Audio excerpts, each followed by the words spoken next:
Ashs Ketchum's time is up, and with that we now have a final definitive list of all of the Pokemon that Ashs Ketchum has ever caught. So what if we went into that list and took out the Pokemon that are the absolute best and stitched together the perfect Ashs Ketchum team using all of their histories in battles to decide on the ultimate team that Ashs Ketchum could ever use? He's a world champion now, and back when I did this video last with my buddy Locksting, he certainly wasn't, but maybe he could have got there sooner if he just had the right team of 6. It's all about team composition, and with the wrong combination of Pokemon or Totodile, Ash's team would suck. And that's exactly what we're talking about over on my channel with Ash's worst team. Check that out after this one. Now, we did these videos a few years back, in the middle of X and Y's airing, and Ash's Pokemon and experience has changed a lot since then. So, finally and ultimately, at the end of his journey, this is potentially Ashs Ketchum's definitively best team. So to start with, we're going to look at our available roster, which is around 54 Pokemon wide, not counting the Mr. Mime that he's only used for a little bit, his Rotom Dex and Rotom Phone. There is a Rotom in there, but they're not Pokemon he's ever used in battle or ever will. The Larvitar he took care of during the Gen 2 arc, the Raticate he traded for a single episode, or the Beedrill he traded away. We're also not going to count the Haunter that he had for an episode back in Gen 1, but that doesn't really matter because he has a Gengar now. Everything else, though, is game, and we want to stay true to the Pokemon that he caught in the anime. So what that means is not the best Gengar possible, but his Gengar. The moves that those Pokemon had access to and the abilities that they displayed. So no optimal movesets here. And much like last time, the first place to look to see how his Pokemon performed over the years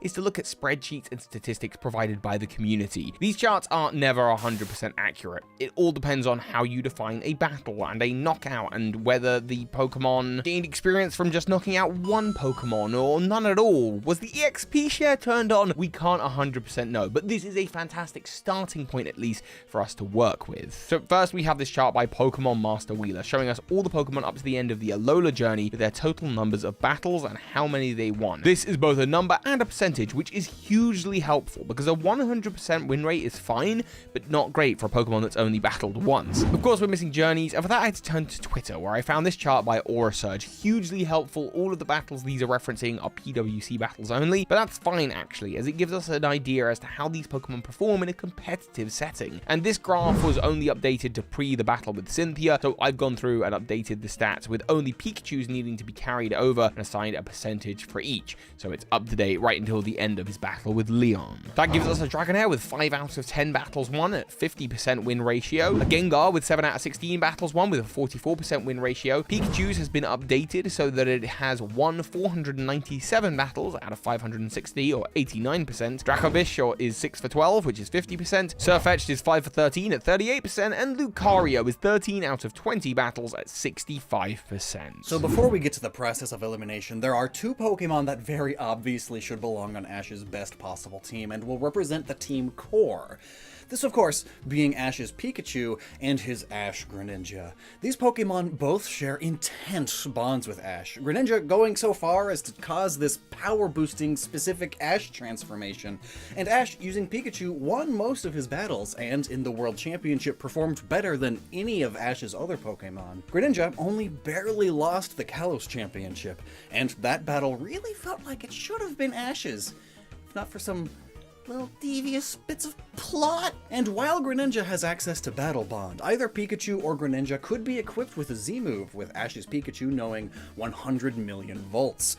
So, based on their current anime movesets, we would have a Greninja with Battle Bond, knowing Double Team, Aerial, Ace, Water Shuriken, and Cut, and Pikachu with Electro Web, Thunderbolt, Quick Attack, and Iron Tail, and that Z-move. And if Pikachu were to go Gigantamax, it would have access to Max Steel Spike, G-Max Volt Crash, and Max Strike. Of course, there may be better ways to run this Greninja. I mean, Cut is clearly not the best move, but it is the one that Ash's Greninja specifically knows. And we didn't want this list to just become about looking at what's uber in the current video game meta. That changes over time, and this is Ash's best Pokemon, and these are the moves he has taught his Pokemon to use and become skilled in, which is more how it works in the anime anyway. For example, Pikachu growing to be proficient in Iron Tail when first using it that was a big thing. It's supposed to be an egg move, and yet here it just learns it So, what's next? Well, there are a couple of big-time anime contenders that have been through a lot with Ashs. Sceptile, Charizard, Lucario. There are a few reasons for and against all of them, but Lucario is a Pokemon I really want to draw focus to. A 65% win rate. Lucario is the one Pokemon that Ashs has achieved Mega Evolution with. Mega Lucario has always been powerful, but there's something else about Ashs Ketchum that makes him proficient with Pikachu, Greninja, and Lucario, and that is his ability to sense aura. Ashs, in lore, seems to be a descendant of, or directly an aura guardian of sorts. He's been shown in the Lucario movie or in the Riolu Ranger special episodes with his own Riolu, just to display incredible senses of aura and aura training. Ashs has the ability to work with Lucario's aura. Not every trainer that has a Lucario has this kind of connection to it, and even though it only has a win percentage ratio of 65% from 13 out of 20 battles in the World Championship matches won, I want to put a focus on the fact that, one, these are World Championship matches, which means the opponents are generally tougher, and also just put that focus on Ash's Pikachu, Greninja, and Lucario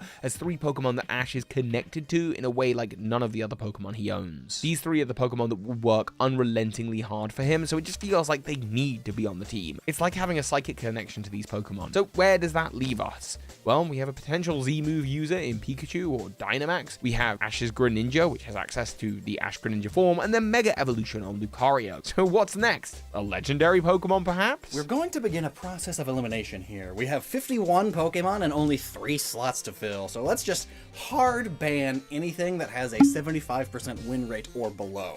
We can always re-add Pokemon back in later, if need be, for team balancing's sake. Immediately, one of the Pokemon we lost that's worth talking about is Sceptile, and this Pokemon is powerful, beating a Darkrai in the Hoenn League, but it's not an instant pick, however. On average, Ashs has a grass Pokemon that fills the slot so much better, with more experience than almost any of Ash's Pokemon. It's Ash's Bulbasaur. It has a win rate of 77%, and it isn't even fully evolved. Bayleef's is even higher. However, Bayleef has done a lot less battling than Bulbasaur, but we are going to eliminate these grass Pokemon because neither of them are fully evolved, and with Pikachu already on the team, we don't want to weaken the team any more than we need to. However, if there is a time here where a grass Pokemon would make the type composition of the whole team work, Sceptile could be reconsidered. Then, the other eliminated Pokemon here is Charizard. We'll come back to that, though. Aside from those, the other Pokemon eliminated consists of some great Pokemon, like his Gengar and Dragonite, which could be contenders, but focusing on win rate, we're looking to make the best team possible, and we only have 3 slots to fill, so our remaining candidates for the 3 slots are Goodra, Naganadel, Incineroar, Snorlax, Lycanroc, Infernape, Primeape, Melmetal, and maybe Donphan. I'll also eliminate Primeape here due to its lack of experience. Yes, it has a 100% win rate. It won every fight we saw, but that's so early in Ash's adventures, and also it's unclear how Ashs would work with Primeape, and we only saw it for a very brief window, so no. I think it's pretty clear that for the next slot, we want to be looking at Naganadel and Goodra. And at first, I was inclined to say Naganadel. It's an Ultra Beast for Arceus' sake. But the closer you look at it, the worse it is than Goodra. It has less experience. Goodra could use Rain Dance to help set up Greninja and its moves. Its stats are actually lower than Goodra's, and it has the Poison typing. You might think that Poison is a benefit in the team, but with Lucario and electric Pokemon, Ground is becoming a real problem that Naganadel, just Ultra Beast or no, doesn't fit in with. Goodra, on the other hand, is fantastic to add to the team, and it has better moves. Pikachu, Lucario, Goodra, and Greninja. Nice so far. Just 2 slots left, and as we go, we're going to need to start plugging the team into Maryland's team calculator, where we can see that weaknesses to Ground, Fighting, and Fairy are the big 3 coming through. Granted, if we had Naganadel, Fairy would be less of a threat, but then Ground so much more.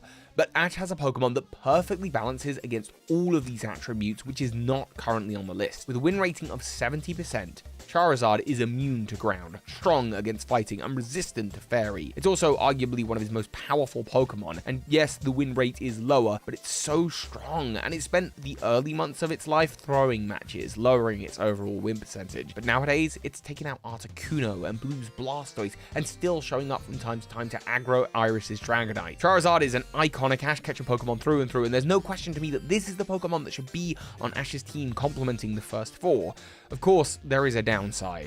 If you include Ash's Charizard, then you eliminate the need for his Incineroar and Infernape. Incineroar is a competitive powerhouse right now, appearing in VGC all the time. However, the moves that make video game Incineroar so great, like Parting Shot, are not moves that Ash's Incineroar knows how to use. Plus, would we use it over Infernape?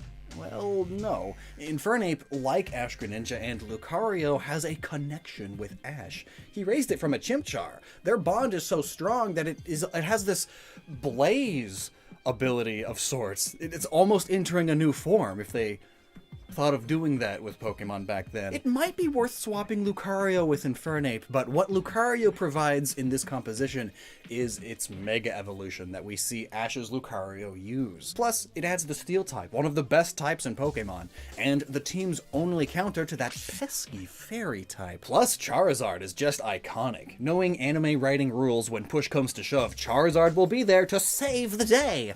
Plus, Charizard also has additional options in Mega Evolution if needed, or even Gigantamax as well. And it has a wide move pool. Ashs has used it for a long time. Ash's Charizard is just in too good of a position here to not knock Infernape and Incineroar off. So that gives us 5 out of 6. So who's left to join? Well, the presence of Charizard does give us one more weakness to worry about, the Electric type. So we've really got to work out which Pokemon fits the gap right here, from Snorlax, Lycanroc, Melmetal, and Donphan. And I feel like most of these aren't great ideas, upping our team's weaknesses to suboptimal levels. Donphan doesn't give us a third weakness, but it seems to leave the team wanting with so many stacked weaknesses. So we're going to need to look at some previously eliminated Pokemon, perhaps of the Grass-type variety, Bulbasaur, Bayleaf, and Sceptile.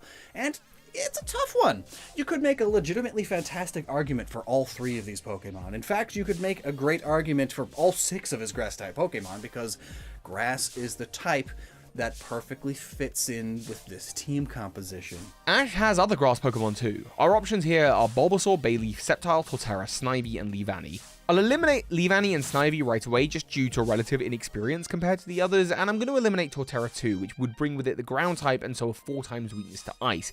It actually has lost a lot of its battles since becoming a Torterra. Seems like it shouldn't have evolved from Turtwig. Heck, it may even be on Ash's worst team. Again, check that out at the end of this video. So we have 3 Pokemon remaining, and they all have such good arguments for them. Bayleaf has the highest win-loss ratio and is a mid-stage Pokemon with average-ish stats. Bulbasaur has by far the most enticing battle win-loss ratio, and considering it brings the poison type, it would bring a 2nd strength against fairy Pokemon. However, that also means that Psychic would somewhere now be super effective. Sceptile is bigger than either of them in stats and took on a Darkrai, but its win rate is only 60% in contrast to Bulbasaur's 77%, and then Bayleaf on top of that.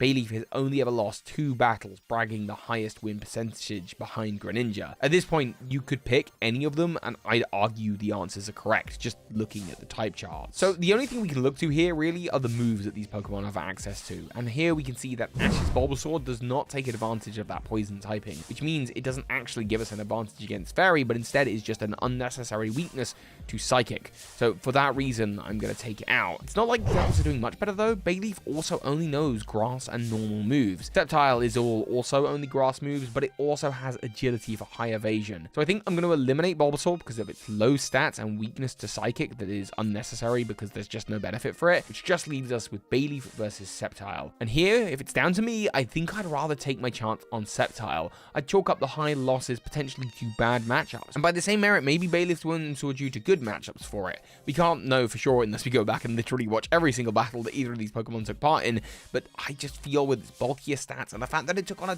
Darkrai, Sceptile is the correct 6th pick for the team. And with that in mind, this is the final rundown of Ash's ultimate team. Of course, we have Pikachu with Electro Web, Thunderbolt, Quick Attack, and Iron Tail. It has access to the Z-move 10 million volt Thunderbolt, and if it Gigantamax, has access to Max Steel Spike, G-Max Volt Crash, and Max Strike. We have Greninja with the Battle Bond ability, Double Team, Aerial Ace, Water Shuriken, and Cut. We have Ash's Charizard, which so far we haven't seen Gigantamax or Mega, or use a Z-move, move, but hey ho, it's got a wonderful move pool. Dragon Tail, Slash, Wing Attack, and Flamethrower. Then we have Ash's Lucario, which will Mega Evolve and be the Mega Evolution on the team using Bullet Punch, Aura Sphere, Double Team, and Reversal. We have Goodra, knowing Rain Dance to help set up that Greninja, Dragon Pulse, Ice Beam, and Bide. And then finally, we have Ash's Sceptile, knowing Leaf Storm, Leaf Blade, Quick Attack, and Agility. And heck, maybe he'll give Mega Evolution to Sceptile one day. But this is the team of 6 that I believe is Ashs Ketchum's best possible Pokemon team. But if you think we're wrong, you're gonna have to let us know in the comments down below, and on top of that, click on over to the Lockstings video where you can see